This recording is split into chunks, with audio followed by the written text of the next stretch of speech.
No dia 8 de janeiro de 2023, o Brasil viu o caos.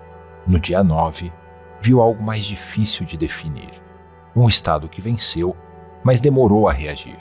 Uma democracia que resistiu, mas com crise de comando. As imagens do dia anterior ainda circulavam. Vidros quebrados, salas invadidas, símbolos profanados. Mas a pergunta que dominava Brasília naquela manhã não era jurídica nem histórica. Era prática. Quem estava no controle do país? Nossos jornalistas Pedro Linguitti e Juliana Alves entrevistaram funcionários do Congresso que estavam no 8 de janeiro. O choque foi unânime. Eu ia vir pra cá e tava vendo aquela situação toda acontecendo e ocupando tudo, né? Praça Três Poderes. Assim, a gente fica sem saber o que vai acontecer depois disso, né? Se realmente a gente caiu na dúvida se as Forças Armadas iam se meter, o que tava rolando aquela questão do acampamento. Foi um choque, né? Eu entrei só à noite, né? Cheguei à noite. A ocorrência ainda tava prendendo pessoas. Só ao chegar, só de barulho de helicóptero dando rasante, barulho de bomba explodindo aqui dentro, fumaça. Já foi um negócio meio assustador. Aí a gente ficou esperando um tempo, a polícia liberar a nossa acesso, que ainda tava fora de controle. Desde o primeiro momento, uma pergunta tomou conta do debate público. Foi uma tentativa de golpe? A resposta, quase sempre, veio em forma de slogan. Para uns, a maior ameaça à democracia desde 1964. Para outros, uma baderna fora de controle, uma catarse de um grupo que estava acampando em frente a quartéis. Não foi só uma condenação criminal, foi um ponto de inflexão política. O processo criminal contra Jair Bolsonaro atravessou 169 dias. Desses, 110 foram cumpridos em prisão domiciliar. O processo citou 5 crimes e terminou com uma condenação que entrou para a história, entre eles, por golpe de Estado. Bolsonaro foi preso na carceragem da Polícia Federal, em Brasília, no dia 22 de novembro de 2025. Somadas todas as penas, terá de cumprir mais de 9.900 dias de prisão. Mas como chegaram até aqui? Este é o podcast Depois do 8 de janeiro, uma produção original Poder 360.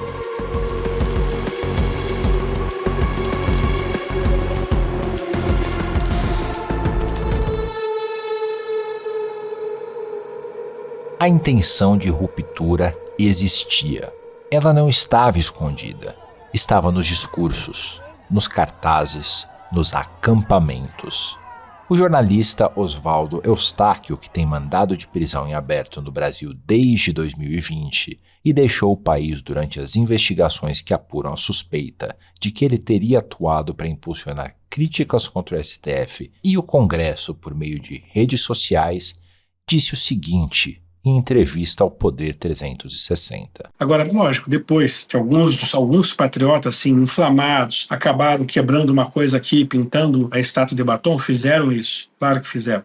E aqueles que quebraram, que pintaram a estátua, na minha opinião, tinham que ser punidos com multa, com cesta básica, com o que é digno de pintar uma estátua, de quebrar alguma coisa do patrimônio público. Agora, chamar esse povo de golpista, com a Bíblia na mão, um golpe que não tinha uma arma, uma faca, é uma grande fraude. O ex-deputado federal Miro Teixeira diz o seguinte: esse grupo realmente, alguém ali quis dar o golpe. E você olhando hoje certas condenações do Supremo, você percebe, até por gravações, mídias, enfim, foram apreendidas pela Polícia Federal, você vê que houve sim um grupo que se articulou para um golpe, sem perceber que o povo que experimentou a democracia tem nojo da ditadura. O ex-deputado Miro Teixeira falou da esquerda, mas não do governo. Sua leitura foi direta. Não havia ali os elementos clássicos de uma ruptura institucional. Essa não foi a leitura do presidente Lula, nem de seu governo. Havia grupos organizados. Havia gente que queria, de fato, impedir a continuidade do governo eleito. Mas intenção havia? O líder da bancada do PT na Câmara desde 21 de janeiro de 2025, Lindbergh Farias, disse que o 8 de janeiro não foi um fato isolado. Ele lembra da operação que seria executada em 15 de dezembro de 2022 por um grupo formado por militares das Forças Especiais, os chamados Kids Pretos. Teve a Operação Punhal Verde e Amarelo, que chegaram até a porta no dia 15 de dezembro da casa do ministro Alexandre de Moraes. Um plano para assassinar o ministro Supremo, presidente da República, que tinha sido eleito. Teve a tentativa de convencimento dos militares também, aquelas várias reuniões. Tinha uma minuta do golpe. Então, tinha todo um plano. O 8 de janeiro foi, digamos assim, o último ato, a última tentativa. Golpes não se fazem apenas com raiva. Eles exigem método, coordenação e, sobretudo, comando. Em 1964, as Forças Armadas agiram de forma unificada. Havia cadeia de comando.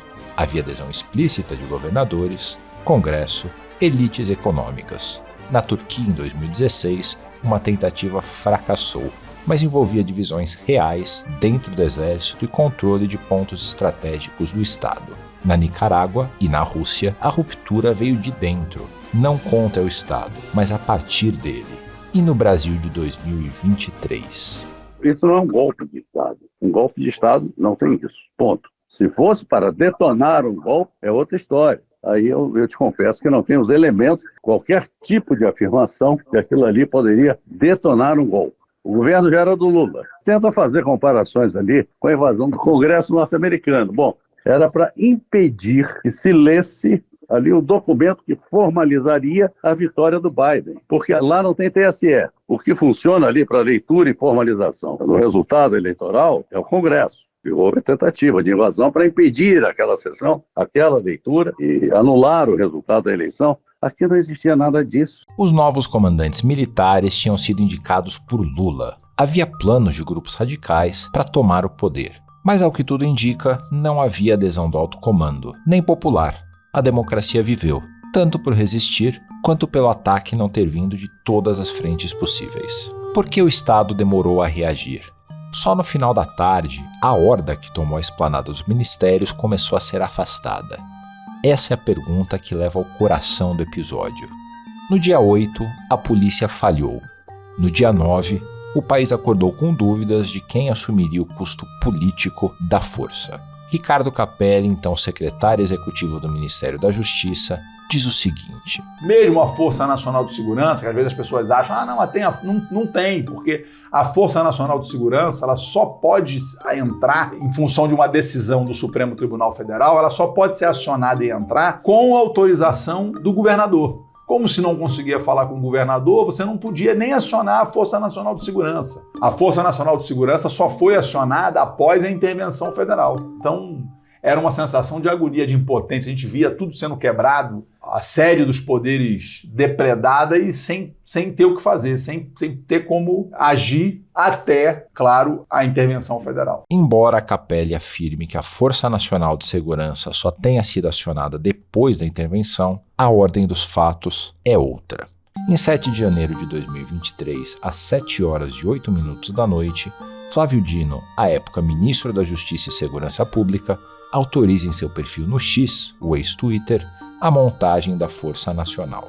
O que não houve foi a coordenação do Ministério da Justiça. O ministro Dino ligou para o governador do Distrito Federal, Ibanez Rocha, e recebeu a informação de que estava tudo certo para que 400 homens estivessem na esplanada no dia seguinte. Flávio, que era o comandante da Força Nacional naquele momento, não foi pessoalmente vistoriar a tropa. No dia seguinte, no 8 de janeiro, tampouco foi de manhã fazer a vistoria. Quando a passeata começou devagar, não havia o contingente prometido de 400 homens na esplanada. Em 11 de janeiro de 2023, Dino falou ao Poder 360. O senhor já falou diversas vezes que a responsabilidade pela situação ter saído de controle foi do governo do Distrito Federal. Mas ficou uma impressão de que o Ministério da Justiça também não tinha um plano B muito bem engatilhado para o caso de o plano do Distrito Federal dar errado como deu errado. Por que o Ministério não tinha esse plano B e o que poderia ter sido feito de diferente agora, olhando em perspectiva, né? Mariana, é muito simples olhar de hoje para trás. E esse convite é inútil, porque hoje você já sabe o resultado. O que cabia ao Ministério da Justiça? Entrar em contato com as autoridades locais. Nós fizemos isso. Eu falei com o governador Ibanez. Então, quem fala de omissão, realmente, além de estar sendo leviano, está sendo injusto. Porque as providências que nos cabiam foram feitas, ou seja, articular institucionalmente com os governos que detêm a competência para o policiamento ostensivo. Eu não posso passar por cima dos governadores. Além disso, organizamos a Polícia Rodoviária Federal antes, que fez as inspeções nos ônibus, desde Santa Catarina, São Paulo. Nós organizamos a Polícia Federal. Eu convoquei a Força Nacional, o contingente disponível. A lei fala em 500 homens, mas claro que tem vários em missões, e lembremos, nós estamos há uma semana no governo, não um mês, não um ano, uma semana. Todos os homens da Força Nacional que estavam em Brasília foram colocados para auxiliar a PM do DF. Ou seja, falar que não havia plano B, na verdade, é ignorar os dados que, repito, constam do meu Twitter. Havia alertas? Sim, havia, como já houve dezenas de outros. Mas havia uma garantia do governo local competente para isto e que recebe apoio financeiro para isso. E esta garantia foi dada a quem? A mim? Sim, claro. Foi dada ao presidente do Senado, foi dada ao presidente da Câmara e ao Supremo. Tanto que a mesma tranquilidade institucional que havia no Executivo Federal, havia no Supremo e no Congresso. E o governo do Distrito Federal deu as garantias de que o que aconteceu no dia 1º aconteceria no dia 8. O que mudou entre o dia 1º e o dia 8? Esse é o olhar certo, porque fica essa busca inútil, e repito, leviana, de identificação de responsabilidade de pessoas que querem, na verdade, tirar o foco dos terroristas. É como daqui a pouco, não, a culpa foi de tal ou qual, e os terroristas. E quem facilitou a ação dos terroristas? E quem mudou o plano? Quem diminuiu o sistema de segurança? Quem tirou os policiais? E os agentes públicos que estavam lá? Não que estavam nos escalões superiores, que não me cabe dizer isso. As imagens estão aí na internet, mostrando como as pessoas atuaram. E aí o que nós podíamos fazer, fizemos. Pensemos no absurdo. Na sexta-feira, chega aqui ao Poder 360 a notícia que eu estou propondo intervenção federal no DF. Alguém ia concordar com isso? No outro dia haveria editoriais em toda a imprensa brasileira dizendo que eu queria ser um ditador. Então não cabia não, esse espaço antes? Claro que não. Claro que não. E aí o presidente da República não concordaria e o Congresso não aprovaria uma intervenção federal a priori, sem nenhuma base material. Lembremos, dia 1º de janeiro, vamos imaginar que tivesse tido algum problema. Eu teria base para pedir uma intervenção federal para o dia 8. Funcionou tudo bem, eu não tinha base empírica, legal, jurídica para pedir intervenção federal. Quando eu chego ao Ministério da Justiça, por volta de 15h20 mais ou menos, que a situação estava delineada, o que eu faço? Tento assumir o comando do que nós tínhamos ali, embora não me coubesse, contacto com o governo do Distrito Federal, que detinha o comando jurídico daquela situação, e ao mesmo tempo ditava e ajudava a escrever o decreto de intervenção, e falava com o presidente da República que a proposta era aquela. Em Brasília foi decretada uma intervenção federal. O governador Ibanez Rocha foi afastado do cargo por 90 dias por decisão do STF. E em março de 2025, a investigação foi arquivada pelo ministro Alexandre de Moraes. Ele concluiu que não havia indícios de crimes. Ibanez contou como recebeu a decisão em entrevista ao Poder 360. Eu recebi a decisão com muita serenidade, assim como eu recebi também quando eu fui afastado lá no dia 9 de janeiro. Sou do meio jurídico e a gente entende que você consegue ganhar as coisas no Supremo, você não ganha do Supremo. Eu busquei apreensão na minha residência, entreguei meus celulares, computadores, tudo o que era necessário, não encontraram nada contra mim, até porque eu não tinha nada a ver com aquilo. E também o que eu fiz naquela data foi exatamente acompanhar aquele programa de segurança que foi apresentado pelas forças de segurança. Então eu tinha muita tranquilidade que isso, em determinado momento, esse inquérito seria arquivado. Capelli então retoma o controle, mas entende que o golpe não se instalou justamente pela resposta do governo. Mas fica uma pergunta central passados 3 anos. A democracia resistiu porque é forte? Ou a ameaça não foi suficiente para abalar as estruturas? Nesse caso, a resposta está mais condicionada a quem responde do que a verdades factuais marcadas no tempo. A busca por culpados virou um labirinto. A polícia do Distrito Federal foi acusada de omissão, o governo local de colapso, o governo federal de reação tardia e as Forças Armadas de uma neutralidade ambígua. Eu tive muito apoio, tanto da Polícia Militar do Distrito Federal, quanto do Corpo de Bombeiro Militar do Distrito Federal. Eu dizia o tempo inteiro que nós não podíamos confundir a atitude de alguns com uma instituição bicentenária como a Polícia Militar da capital federal. E logo nos primeiros dias da intervenção, eu afastei os que estavam ali sob suspeita. Então, eu afastei, mas ao mesmo tempo, eu defendia a instituição. Vamos separar o CPF de quem errou do CNPJ da instituição e vamos preservar a instituição. Uma hipótese é o erro ter sido coletivo e justamente por isso tão difícil de assumir.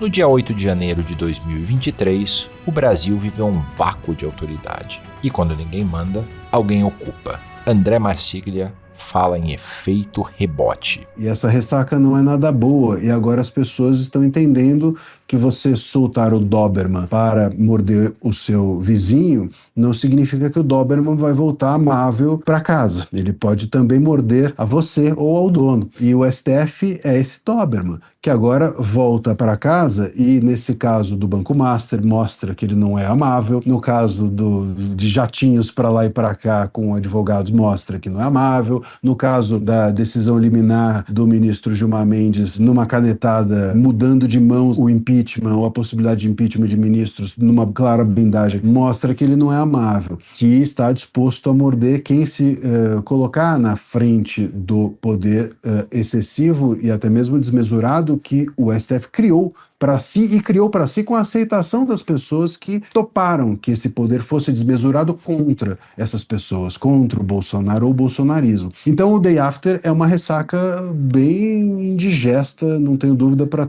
todo mundo, para toda a sociedade, porque o Doberman está fora da coleira e não está disposto a, como dizem, a voltar, o gênio voltar para a lâmpada. Isso não vai acontecer. A comparação é inevitável. Lula, quando deixou a presidência e se tornou alvo da Lava Jato, foi julgado na primeira instância por Sérgio Moro, depois na segunda instância, passou pelo STJ e chegou ao STF.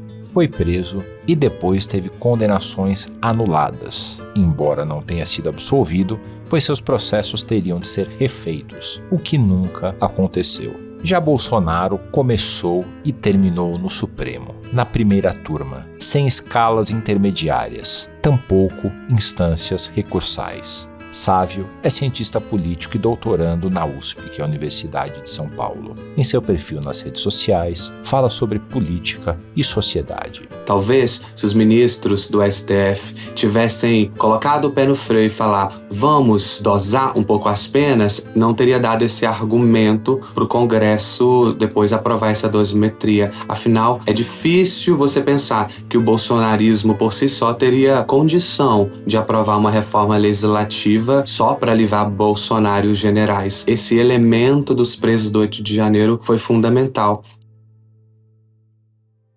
Esse trecho do podcast é dedicado a reconstruir de forma didática e narrativa o julgamento de Jair Bolsonaro no STF, a partir do olhar de Nino Guimarães, repórter de judiciário do Poder 360, que acompanhou o caso de dentro do tribunal. O que você lembra do dia 8 de janeiro de 2023? Como foi seu dia? Qual foi sua experiência? Então, em 23 eu já cobri o judiciário e eu lembro que a gente ainda estava com aquela tensão pós-processo eleitoral, sobretudo lembrando o protagonismo do TSE para segurar o processo eleitoral. Mas eu acho que o que mais me marcou, pensando o judiciário, foi a primeira nota, manifestação do Supremo, que foi ali por volta das 7 horas da noite. A ministra Rosa Weber, ela já indicava o tom que o tribunal daria. Ela dizia assim: o STF atuará para que os terroristas que participaram desses atos sejam devidamente julgados e exemplarmente punidos. Então, a primeira manifestação pública do tribunal já dava esse tom. Agora eu queria que você organizasse um pouco a história desse processo para quem está escutando a gente. Como esse caso começa, como ele avança e chega até o Supremo.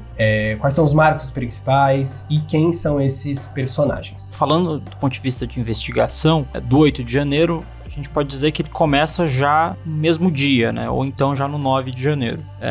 Porque porque as apurações da Polícia Federal ela já estavam indicando que o caso tinha relação com alguns inquéritos que já estavam em aberto no Supremo.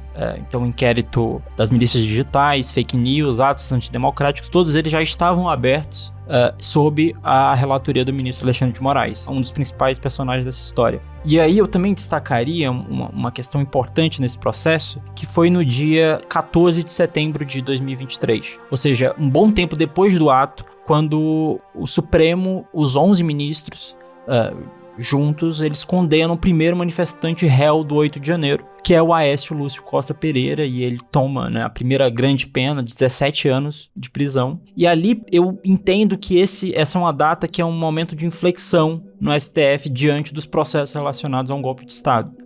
Então, por exemplo, inicialmente, né, no caso do Aécio, os processos estavam sendo julgados no plenário, com os 11 ministros, tanto que já tinha 2 divergências, né, além com o voto pela condenação do relator, mas já tinha 2 votos pela absolvição, que foram os ministros André Mendonça e Nunes Marques, indicados pelo ex-presidente Bolsonaro. Aos poucos, o processo ele vai sendo julgado em plenário virtual, ou seja, com maior celeridade, e em dezembro de 23, ou seja, já no final do ano, tem uma mudança regimental que leva os casos penais para as turmas, né, ou seja, com os 5 ministros. Então essa é uma data importante porque isso explica, por exemplo, porque o ex-presidente Bolsonaro e os outros réus por golpe de Estado foram condenados pela primeira turma e não pelos 11. Então já se foi criando ali uma jurisprudência já a partir do 14 de setembro. E Nino, quais foram as principais acusações, os fundamentos jurídicos e as teses centrais que foram analisadas pelos ministros? No julgamento do núcleo 1 e dos 4 núcleos, a questão principal não era apenas identificar se havia indícios de golpe, mas era necessário como condenar um golpe que não se consumou. Essa é a principal tese. Então, no direito, existe esse princípio do inter criminis, né, que é o caminho do crime. Então, o que a PGR dizia é: existia não apenas uma preparação, mas se iniciou também alguns atos, que são os atos executórios, para um golpe de Estado.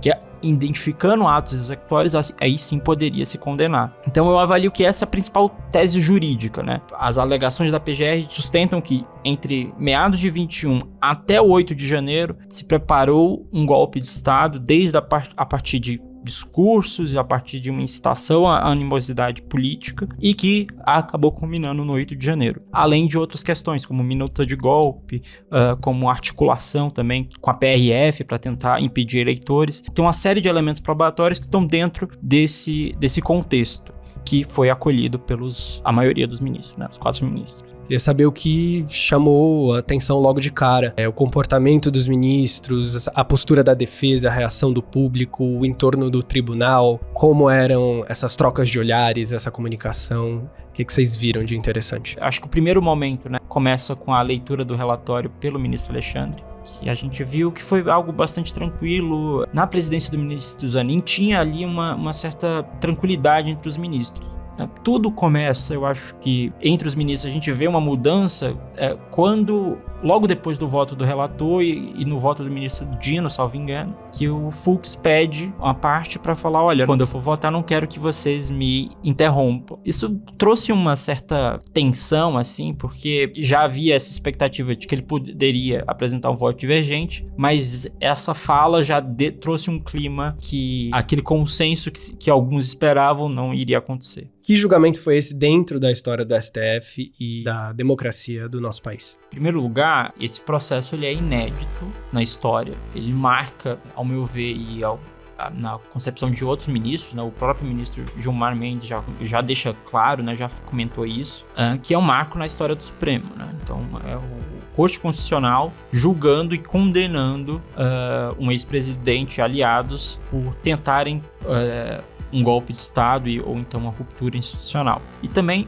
considerando a jurisprudência do tribunal. Então teve muitas questões que foram mudadas de uma hora para outra, muitos poderes foram concentrados para alguns ministros. Então eu acho que é isso, né? Tem uma série de dúvidas e eu acho que eu tenho mais dúvidas também do que pode vir a ser do que concepções e ideias bem formadas. A questão dos militares de fato, esse é o primeiro processo em que condena militares para um golpe de Estado. E aqui é importante a gente identificar também um ponto que é crucial. Nos votos dos ministros, isso também está bastante claro. Então, o voto do ministro, o voto da ministra Carmen Lúcia, o voto do ministro Alexandre de Moraes e do ministro Flávio Dino, salvo engano, ressalta isso. Então, faz, inclusive, balanços históricos. Então, está trazendo para o julgamento, está trazendo para o direito uma interpretação da nossa própria história. E isso é curioso porque o próprio tribunal vai julgar e vai analisar questões relacionadas à época da ditadura.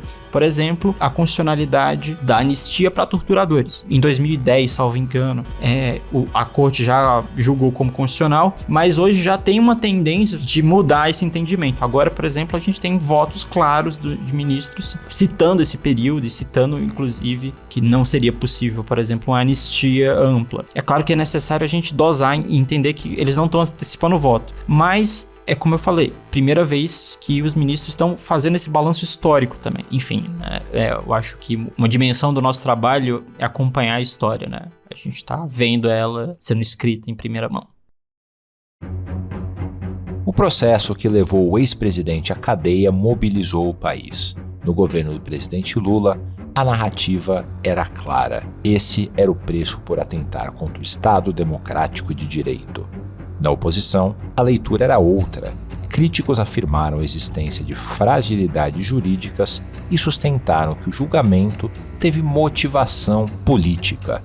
André Marsigli, advogado, professor e colunista do Poder 360, diz não saber se os fatos em si foram pensados politicamente, mas que houve um aproveitamento político deles, sobretudo por parte do governo Lula. Mas houve um aproveitamento político desses fatos, sobretudo por parte do governo, da oposição, vamos dizer, da esquerda, e também, em especial, do STF, a meu ver. O que eu percebo é que surgiu no STF, ou talvez sempre houve, um certo receio, né, daquilo a que comumente se chama bolsonarismo. Então o bolsonarismo passou a ser um receio do STF, talvez por conta de uma postura do ex-presidente Bolsonaro, até de confronto com o STF à época em que ele era presidente, enfim, não sei exatamente o que levou o STF a isso, mas sem dúvida ele não tinha uma boa visão sobre o bolsonarismo.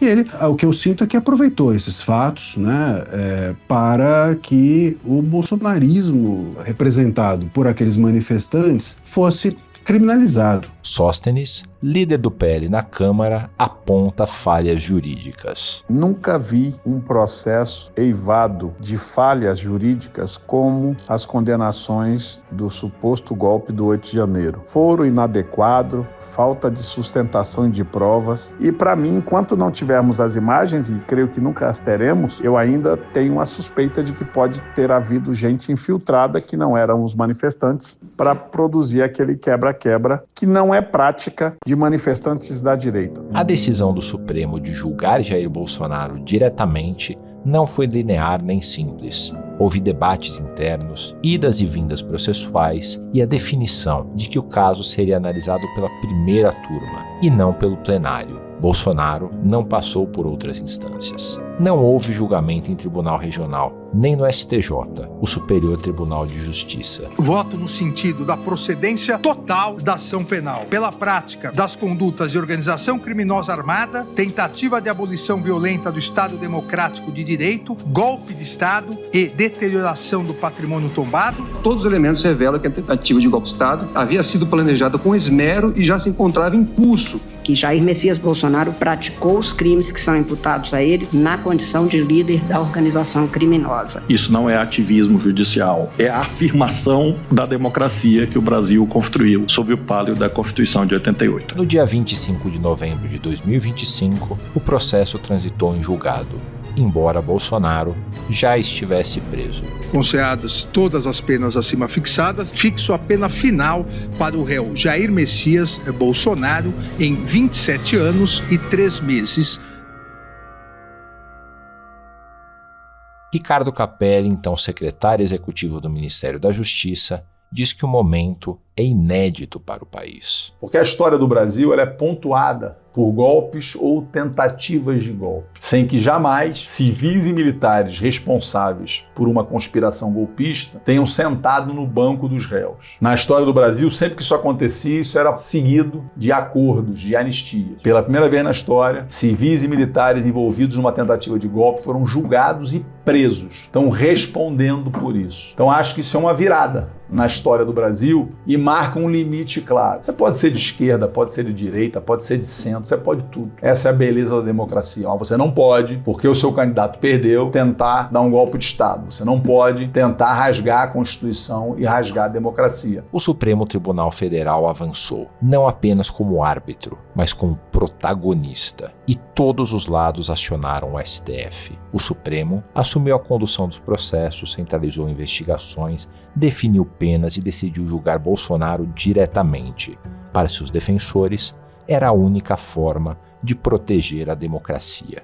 Érica Hilton, deputada do PSOL, diz o seguinte: o Supremo faz o trabalho que precisa fazer de respeito à Constituição. O que nós vemos é um Congresso omisso, um Congresso que desrespeita o Judiciário, um Congresso que não cumpre determinações judiciais e que às vezes se sente invadido, violentado por conta de que o Supremo tome algumas medidas. Para os seus críticos, o tribunal atravessou fronteiras institucionais. Essa composição em que a primeira turma é a única instância e fala em nome do STF, isso nunca ocorreu. Isso me parece totalmente fora de propósito. Eu vi já muitos advogados dizendo, não, mas se a primeira turma, se o plenário se ocupasse desse processo, trancaria a pauta do plenário. Falei, bom, mas se um processo de um golpe de Estado não merece trancar a pauta da Suprema Corte, então o que merece? O que deve ir ao plenário se isso não deve? A decisão de manter os casos na primeira turma e não no plenário reforçou a percepção de excepcionalidade. O STF ocupou um espaço que o Executivo e o Legislativo não conseguiram ou não quiseram ocupar.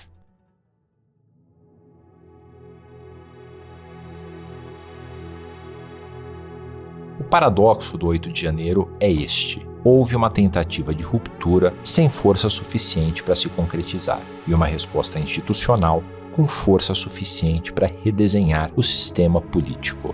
O Brasil não viveu um golpe clássico com tanques na rua e toque de recolher. Talvez por falta de tempo, talvez por reação rápida, talvez por não haver condições objetivas para isso. São perguntas que ficam e justamente por isso é tão difícil de narrar. No dia 9 de janeiro, o país seguiu em frente, mas não passou ileso. O trauma ficou. As instituições se moveram. E o equilíbrio entre justiça, política e democracia mudou. No próximo episódio, vamos olhar para o ano de 2026, ano eleitoral. Novo presidente, novo Congresso, mas com desafios e tensões bem localizadas. Este é o podcast Depois do 8 de janeiro.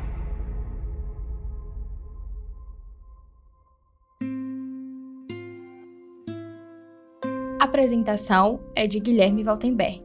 Direção é de Pedro Linguitti.